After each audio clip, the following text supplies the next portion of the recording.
as much as we're talking about how they fill the personnel, it's going to be hugely important how the attitude of Klopp and the rest of the team and the squad is about this situation.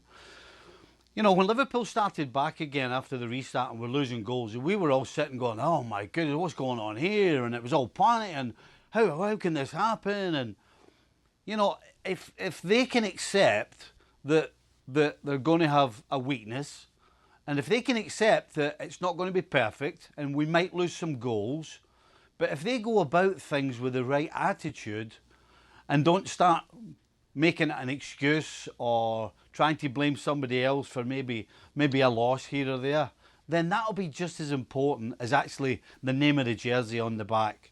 Because it really will be for this Liverpool side between now and the transfer window, because 100% they have to go and get somebody, no question. I don't even think that's a question, to be honest. So absolutely, a lot of it will be down to the attitude and how they accept that they're going to have this weakness.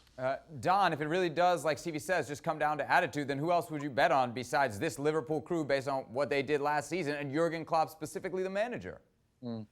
Yeah, he'll come up with a game plan, and he might give, you know, as the boy said, he might give one of the rookie centre-halves a chance to try and stake a claim, because it might just dent their confidence if they see a James Milner or a Jordan Henderson go and play in their position. So he might give Nat Phillips a start, who's very, very good in the air.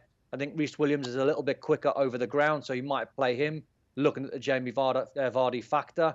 But it's important that whoever plays, and I think Fabinho is going to be fit, but not for this weekend, I think the week after. I think whoever's going to fill this void in the short term just tries to get Liverpool through the next, you know, few games, the next period, to try and get them to January.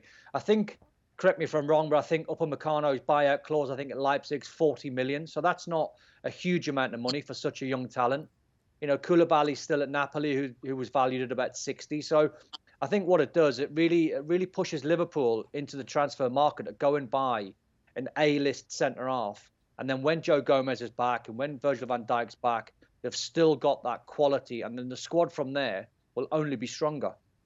Upamecano always seems to get Stevie's vote. Ian, let's play some fantasy football. Who would you bring in January if you were Liverpool? Well, I've seen Upamecano a fair bit now, and he's an athlete, and he's powerful, and he can bring the ball out of defence.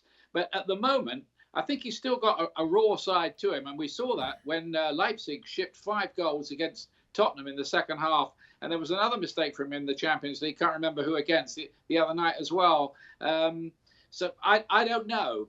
He's a very good player, and he's going to get a lot better by the time he's, say, 26. But at the moment, I think he's still got a mistake in him. I think Koulibaly be the better bet. But, you know, everybody knows out there in Europe that Liverpool need a central defender. So the price is going to go through the roof.